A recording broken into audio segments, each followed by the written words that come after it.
Assalamualaikum warahmatullahi wabarakatuh. Bapak, Ibu, saudara-saudara sebangsa setanah air, pagi tadi saya telah memimpin rapat terbatas secara virtual tentang Undang-Undang Cipta Kerja bersama jajaran pemerintah dan para gubernur. Dalam undang-undang tersebut terdapat 11 klaster yang secara umum bertujuan untuk melakukan reformasi struktural dan mempercepat transformasi ekonomi. Adapun klaster tersebut adalah urusan penyederhanaan perizinan, urusan persyaratan investasi, urusan ketenagakerjaan, urusan pengadaan lahan, urusan kemudahan berusaha, urusan dukungan riset dan inovasi, urusan administrasi pemerintahan, urusan pengenaan sanksi, urusan kemudahan pemberdayaan dan perlindungan UMKM, urusan investasi dan proyek pemerintah, serta urusan kawasan ekonomi. Dalam rapat terbatas tersebut, saya tegaskan mengapa kita membutuhkan Undang-Undang Cipta Kerja. Pertama, setiap tahun ada sekitar 2,9 juta penduduk usia kerja baru, anak muda yang masuk ke pasar kerja, sehingga kebutuhan atas lapangan kerja baru sangat-sangat mendesak. Apalagi di tengah pandemi, terdapat kurang lebih 6,9 juta pengangguran dan 3,5 juta pekerja terdampak pandemi COVID-19.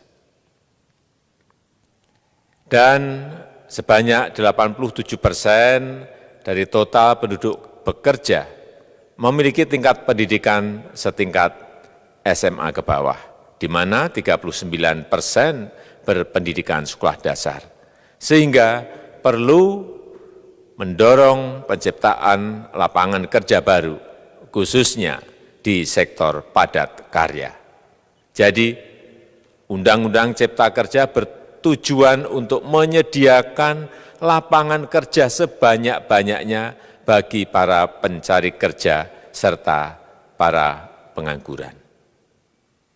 Kedua, dengan Undang-Undang Cipta Kerja akan memudahkan masyarakat, khususnya usaha mikro kecil, untuk membuka usaha baru. Regulasi yang tumpang tindih dan prosedur yang rumit dipangkas. Perizinan usaha untuk usaha mikro kecil (UMK) tidak diperlukan lagi, hanya pendaftaran saja. Sangat simpel. Pembentukan PT atau perseroan terbatas juga dipermudah.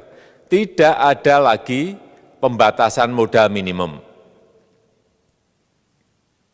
Pembentukan koperasi juga dipermudah. Jumlahnya hanya 9 orang saja. Koperasi sudah bisa dibentuk. Kita harapkan akan semakin banyak koperasi-koperasi di tanah air. UMK, usaha mikro kecil yang bergerak di sektor makanan dan minuman. Sertifikasi halalnya dibiayai pemerintah, artinya gratis.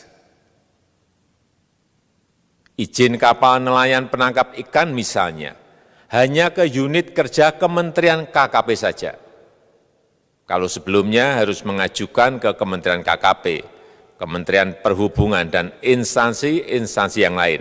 Sekarang ini cukup dari unit di Kementerian KKP saja. Ketiga, Undang-Undang Cipta Kerja ini akan mendukung upaya pencegahan dan pemberantasan korupsi. Ini jelas karena dengan menyederhanakan, dengan memotong, dengan mengintegrasikan ke dalam sistem perizinan secara elektronik, maka pungutan liar, pungli dapat dihilangkan. Namun, saya melihat adanya unjuk rasa penolakan Undang-Undang Cipta Kerja yang pada dasarnya dilatar belakangi oleh disinformasi mengenai substansi dari undang-undang ini dan hoax di media sosial. Saya ambil contoh, ada informasi yang menyebut tentang penghapusan UMP, upah minimum provinsi, UMK, upah minimum kota kabupaten, UMSP, upah minimum sektoral provinsi. Hal ini tidak benar, karena faktanya upah minimum regional, UMR, tetap ada. Ada juga yang menyebutkan bahwa upah minimum dihitung per jam. Ini juga tidak benar. Tidak ada perubahan dengan sistem yang sekarang. Upah bisa dihitung berdasarkan waktu dan berdasarkan hasil. Kemudian adanya kabar yang menyebutkan bahwa semua cuti sakit, cuti kawinan, cuti khitanan, cuti baptis, cuti kematian, cuti melahirkan, dihapuskan. Dan tidak ada kompensasinya. Saya tegaskan juga ini tidak benar. Hak cuti tetap ada dan dijamin. Kemudian apakah perusahaan bisa mem-PHK kapanpun secara sepihak? Ini juga tidak benar. Yang benar, perusahaan tidak bisa me-PHK secara sepihak. Kemudian juga pertanyaan mengenai benarkah jaminan sosial dan kesejahteraan lainnya hilang. Yang benar, jaminan sosial tetap ada. Yang juga sering diberitakan tidak benar adalah mengenai dihapusnya AMDAL, analisis mengenai dampak lingkungan. Itu juga tidak benar. AMDAL tetap ada. Bagi industri besar harus studi AMDAL yang ketat. Tetapi bagi UMKM lebih ditekankan pada pendampingan dan pengawasan. Ada juga berita mengenai Undang-Undang Cipta Kerja ini mendorong komersialisasi pendidikan. Ini juga tidak benar. Karena yang diatur hanyalah pendidikan formal di kawasan ekonomi khusus, di KEK. Sedangkan perizinan pendidikan tidak diatur di dalam Undang-Undang Cipta Kerja ini. Apalagi perizinan untuk pendidikan di pondok pesantren. Itu tidak diatur sama sekali dalam Undang-Undang Cipta Kerja ini. Dan aturannya yang selama ini ada tetap berlaku. Kemudian diberitakan bahwa keberadaan bank tanah. Bank tanah ini diperlukan untuk menjamin kepentingan umum, kepentingan sosial, kepentingan pembangunan nasional, pemerataan ekonomi, dan konsolidasi lahan serta reforma agraria. Ini sangat penting untuk menjamin akses masyarakat terhadap kepemilikan tanah, kepemilikan lahan, dan kita selama ini tidak memiliki bank tanah.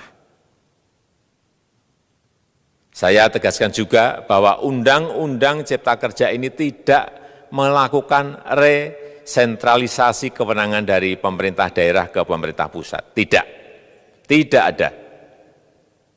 Perizinan berusaha dan pengawasannya tetap dilakukan oleh pemerintah daerah sesuai dengan NSPK, norma, standar, prosedur, dan kriteria yang ditetapkan pemerintah pusat. Ini agar dapat tercipta standar pelayanan yang baik di seluruh daerah, dan penetapan NSPK ini dapat nanti akan diatur di dalam PP atau peraturan pemerintah. Selain itu, kewenangan perizinan untuk non-perizinan berusaha tetap ada di Pemda, sehingga tidak ada perubahan. Bahkan kita melakukan penyederhanaan, melakukan standarisasi jenis dan prosedur berusaha di daerah. Dan perizinan berusaha di daerah diberikan batas waktu. Ini yang penting di sini. Jadi ada service level of agreement. Permohonan perizinan dianggap disetujui bila batas waktu telah terlewati. Saya perlu tegaskan pula bahwa Undang-Undang Cipta Kerja ini memerlukan banyak sekali peraturan pemerintah atau PP dan peraturan presiden atau Perpres. Jadi setelah ini akan muncul PP dan Perpres yang akan kita selesaikan paling lambat 3 bulan setelah diundangkan. Kita pemerintah membuka dan mengundang masukan-masukan dari masyarakat dan masih terbuka usulan-usulan dan masukan dari daerah-daerah. Pemerintah berkeyakinan melalui Undang-Undang Cipta Kerja ini jutaan pekerja dapat memperbaiki kehidupannya dan juga penghidupan bagi keluarga mereka. Dan kalau masih ada, jika masih ada ketidakpuasan terhadap Undang-Undang Cipta Kerja ini, silahkan mengajukan uji materi atau judicial review melalui MK, Mahkamah Konstitusi. Sistem ketatanegaraan kita memang mengatakan seperti itu. Jadi, kalau masih ada yang tidak puas dan menolak, silahkan diajukan uji materi ke MK. Saya rasa itu yang bisa saya sampaikan pada kesempatan yang baik ini. Terima kasih.